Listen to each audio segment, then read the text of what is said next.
இப்போது புதிய அறிமுகம் ஆச்சி ஹோட்டல் சாம்பார் 50 கிராம் ரூபாய் 20 மட்டுமே.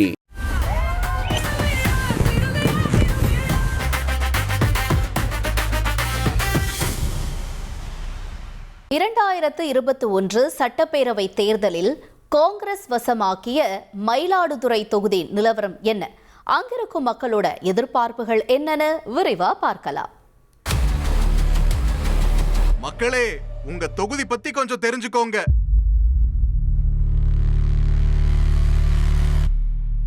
மயிலாடுதுறை சட்டப்பேரவை தொகுதி மாவட்ட பெயரையே கொண்ட தொகுதி. மயிலாடுதுறை, மணல்மேடு, குத்தாலம், கோமல், மங்கநல்லூர் பகுதிகளை உள்ளடக்கிய தொகுதி. டெல்டா மாவட்டமாக இருக்கும் மயிலாடுதுறையில விவசாயம் தான் மக்களுடைய பிரதான வாழ்வாதாரமா இருக்கு. பிப்ரவரி 23 தேர்தல் ஆணையம் வெளியிட்ட இறுதி வாக்காளர் பட்டியல்ல 1,14,613 ஆண் வாக்காளர்கள், 1,17,979 பெண் வாக்காளர்கள், 26 மூன்றாம் பாலின வாக்காளர்கள் அப்படின்னு மொத்தமா 2,32,618 வாக்காளர்கள் இருக்கிறதா தெரிவிக்கப்பட்டிருக்கு.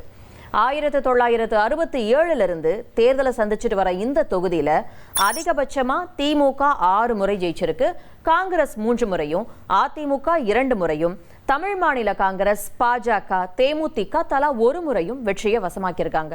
இந்த தொகுதியில கடந்த 2021 சட்டப்பேரவை தேர்தலில் திமுக கூட்டணியில களமிறங்கிய காங்கிரஸ் வேட்பாளர் ராஜகுமார் 73,642 வாக்குகளை பெற்று வெற்றியை வசமாக்கினார்.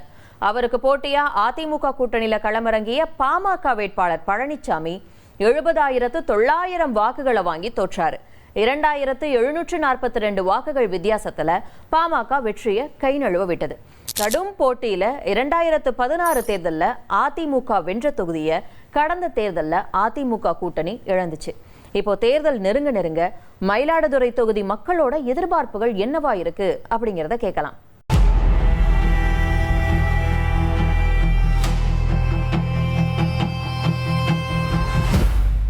மயிலாடுதுறை மாவட்டத்தில் ஒரு மருத்துவக் கல்லூரி, மருத்துவமனை அமைக்க வேண்டும் என்பது மக்கள் அனைவருடைய எதிர்பார்ப்பு. பஸ் ஸ்டாண்ட் ஒரு திருப்திகரமாக இல்லை. இங்கேருந்து மயிலாடுதுறை அவுட்டர்ல என்ட்ரில் போய் இருக்குது. அங்கேருந்து சாலை போக்குவரத்துலாம் எப்படி வடிவமைக்க போறாங்கன்னே தெரியல. இன்னமும் அங்கங்கே வயல்ல கொட்டுறாங்க, போறாங்க வராங்க, எப்போ உருவாக்க போறாங்கன்னு தெரியல. இந்த மாவட்டத்தில் வைத்தீஸ்வரன் கோயில், சீர்காழி சட்டநாதர், திருவண்ணாமலை புதன் ஸ்தலம் மற்றும் மூவலூர், தேராந்தூர், இது மாதிரி பிரசித்தி பெற்ற தலங்கள் இருக்கிறதுனால இந்த பகுதிக்கு இதெல்லாம் சுற்றுலா மேம்பாட்டு இருக்கு. இதுக்கெல்லாம் சுற்றி வர்றதுக்கு ஒரு வாகன வசதியாக பஸ், பெரிய பஸ் கிட்ட மக்களுக்கு எதுவாக இருக்கும்னு நினைக்கிறேன். இந்த நமக்கு மயிலாடுதுறைக்கு ரொம்ப ஃபேமஸான ஒரு பழம் அப்படின்னா பாதிரி மாம்பழம். இந்த பாதிரி மாம்பழத்துக்கு ஆன ஒரு குளிர்பான வசதியோ இல்ல அது பதப்படுத்தப்படும் அந்த தொழிற்சாலை இருந்தது அப்படின்னா, அதாவது கூழ் செஞ்சு அந்த மாதிரி பதப்படுத்தப்படும் அந்த தொழிற்சாலை இருந்ததுன்னா இந்த ஊர் விவசாயிகளும் இளைஞர்களும் வேலை வாய்ப்பு அவர்களுக்கு ஈஸியாக கிடைக்கிறதுக்கு வாய்ப்பு இருக்கு. மயிலாடுதுறைக்குன்னு பெண்களுக்கான ஹாஸ்டல் ஃபெசிலிட்டி எதுவும் கிடையாது, சேஃப்டியான ஹாஸ்டல் ஃபெசிலிட்டி எதுவும் கிடையாது. பிரைவேட்டா தான் தங்கிக்கலாம். கவர்மெண்ட்ல இருந்து நல்ல சேஃப்டியா ஒரு ஹாஸ்டல் இது பண்ணாங்கன்னா மத்த ஊர்ல இருந்து வரவங்க, காலேஜ் படிக்கிறவங்க, வேலை பாக்குறவங்க எல்லாருக்கும் நல்லா இருக்கும். இங்க லைக் ஒரு அம்யூஸ்மெண்ட் பார்க்ஸ், அப்புறம் இந்த சின்ன பசங்க கேர்ள்ஸ் அவங்களுக்கு எல்லாம் விளையாடுறதுக்கு பார்க்ஸ், இங்க தியேட்டர் மட்டும் தான் இருக்கு. இந்த மாதிரி பார்க்ஸ் அதெல்லாம் கட்டி தந்தாங்கன்னா ரொம்ப நல்லா இருக்கும். நான் நம்மளோட ஃபியூச்சர் சிஎம் கிட்ட இந்த மாதிரி எங்களுக்கு என்டர்டைன்மெண்ட் பண்றதுக்கு ஏதாச்சும் கட்டி கொடுக்கணும் அப்படின்னு கேட்டுக்கிறேன். பெண்களுக்கான எந்த ஒரு ஃபேக்டரியும் இங்க இல்ல. வேலைக்கு போகணும் அப்படின்னா எந்த தொழிற்சாலை, அந்த மாதிரி சென்னையில இருக்க மாதிரி எந்த தொழிற்சாலை ஃபேக்டரி எதுவும் இல்ல.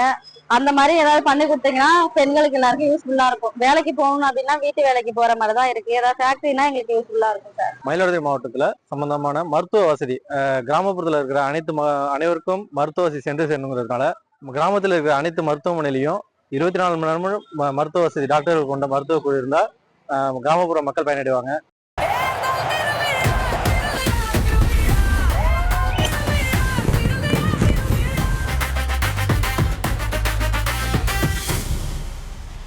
இப்போது புதிய அறிமுகம் ஆச்சி ஹோட்டல் சாம்பார் 50 கிராம் ரூபாய் 20 மட்டுமே.